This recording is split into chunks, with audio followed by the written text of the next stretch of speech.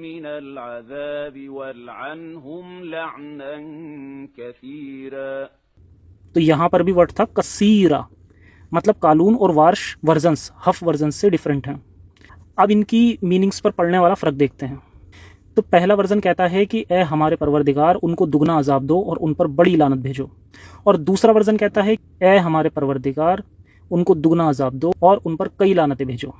आइए अब एक और आयत देखते हैं, चैप्टर नंबर 43 आयत नंबर 19। पहले हफ्स वर्जन को सुनेंगे और हमें ध्यान देना है इन 2 लफ्ज़ों पर। तो पहले हफ्स वर्जन सुनते हैं। वजअलुल मलाइकत अल्लज़ीना हुम इबादुर रहमान इनासा अशहिदू खल्क़हुम। तो ये था हफ्स वर्जन, वर्ड था इबादू। अब कालून वर्जन देखते हैं। वजअलुल मलाइकत अल्लज़ीना हुम इंदर रहमान। ध्यान दिया, पहले ये लफ्ज़ था इबादू और अब यह है इंदा। फ़र्क देखो, इबादू इंदा। तो पहले का मतलब था स्लेव्स ऑफ, के गुलाम, और सेकंड का मतलब है यहाँ पर विद या साथ, साथ। अब तीसरा भी सुनते हैं।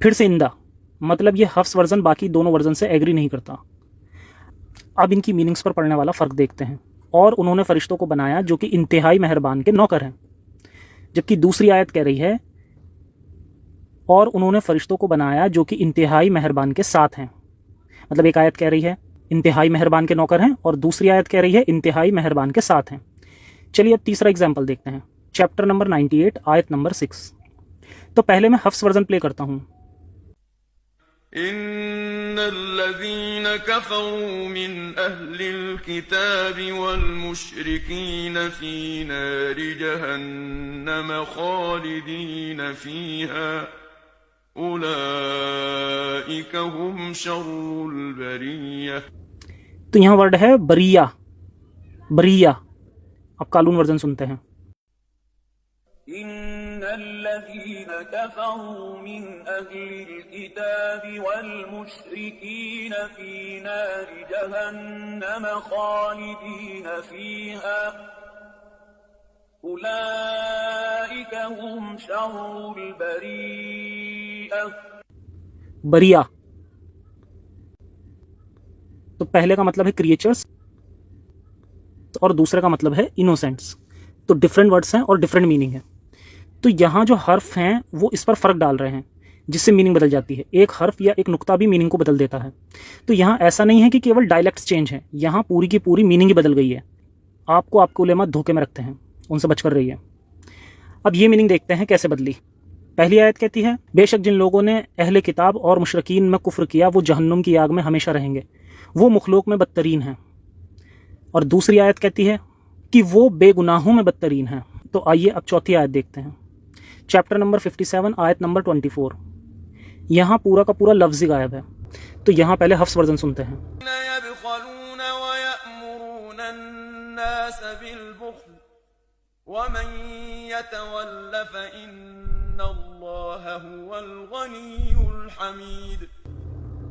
हुआ, जैसा आपने सुना पूरा वर्ड है हुआ।